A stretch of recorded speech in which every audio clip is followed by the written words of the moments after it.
The Austrian Grand Prix of 2023, while in many ways not exactly what you'd call a classic race, still featured plenty of rather interesting things. For one, you saw reigning world champion Max Verstappen actually have to make a few overtakes. Red Bull went with a different strategy. Sergio Perez ended up making a decent run from the second half or the lower half of the field into the podiums, and Ferrari looked much stronger, whereas Mercedes and Aston Martin looked a little weaker than they have in recent races.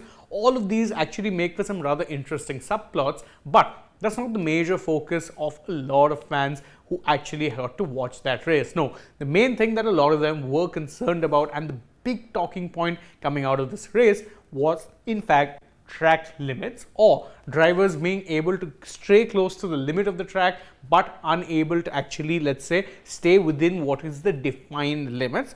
Track limits had been an issue from the first practice session that was held on Friday qualifying, and it only got progressively much worse once you reached Friday qualifying, the sprint race itself, and then of course came race day, where things ended up getting so bad that there were retrospective penalties that were applied to a lot of racers, thus throwing the finishing order into total chaos. So in this video, what we're going to do is look at what exactly was it that triggered the chaos, what exactly were the penalties, the various penalties levied on the racers after the race was done, and what it is that are the proposed or possible solutions to ensure that such a farcical situation is never repeated in the history of the sport ever again. First off, let's look at the number of penalties that were applied, and believe you me when I say they were applied to 8 drivers, but the number of penalties was actually more. Why? Because, for instance, let's look at it on from order. You had Carlos Sainz get a 10-second penalty, same with Lewis Hamilton,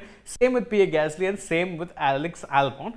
Ocon was not actually given a 30-second penalty, but he was given 3 separate 10-second penalties, which equals a 30-second penalty. Sargent was also given a 10-second penalty. De Vries was given another 10-second penalty, and Tsunoda was also handed a 10-second penalty. So that's a lot of penalties that were thrown in after the race. Again, hardly ideal when you're looking at the way that the sport is policed and the way the track limits are enforced, that so many penalties were given after the race. But I guess you'd be asking yourselves, why is it that these were applied after the race and not during the race? Because again, even during practice and during qualifying, it was taking a lot of time for the FIA to kind of, get into the groove when it comes to applying these on time, because you'd have drivers complete a lap, then do a cool down lap and go to the pits, and thereafter and only thereafter they know that their lap times are deleted. So what is it that triggered this sudden fest of penalties? Well, what happened thereafter was that the Aston Martin racing team, who currently are fighting for second in the Constructors' Championship, had launched a protest after the race. That protest was upheld by the stewards, and the protest was that, according to them, there were a number of infringements or based on track limits that weren't actually given any kind of penalties whatsoever by the FIA and the stewards. And the reason that the FIA and the stewards actually gave, let's say, some sort of an indication or upheld this protest in the first place was due to the fact that there were over 1,200 lap infringements. That's right, 1,200. The figures were in the they were in 4 figures. It was so bad that, truth be told, the drivers just had to, that the FIA themselves had to admit that, we are understaffed to actually look at the number of protests and the number of infringements that have taken place. It was that bad. So they had to comb through all of those laps after this was done, and then and only then were they able to hand out the penalties. Now, obviously, this is not a good look for a sport, or for what is defined as the pinnacle of motorsport. Formula One as a whole is very much the pinnacle of motorsport, and truth be told, there is talk that there should be some better solutions that should be put into place. Now, these are some of the solutions, and the first one is to add a gravel trap to turns 9 and 10. That was the more problematic part. That was the part of the race where a lot of these drivers were actually causing problems. They were running into problems in the exit of turn 9 and the entry into turn 10, because there's a major run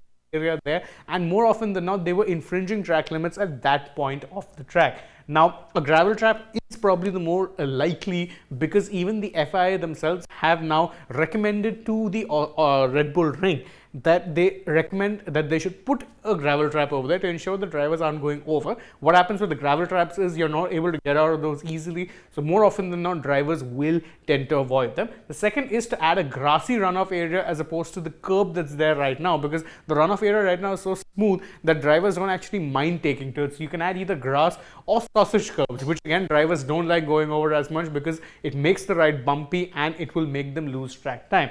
Another thing, of course, which has been proposed is to rework the definition of what track limits are, but that would be basically admitting and giving the drivers far too much power at a time when they probably shouldn't be getting it. One thing I will say is that the way that the track limits was enforced was very, very consistent, which, truth be told, is what a lot of people were asking for when it comes to the whole track limits debate, saying that rather than look to only be subjective about it, you should actually look to enforce it in a consistent way. Full credit to the stewards and FIA for ensuring that it was actually done consistently at the Austrian Grand Prix, but that doesn't take away from the fact that the way the track is laid out and the way, in fact, that, let's say that particular one problematic corner is in fact problematic to the racers, and they deserve a little bit of sympathy because, again, this is the first time really that it has been policed this strictly.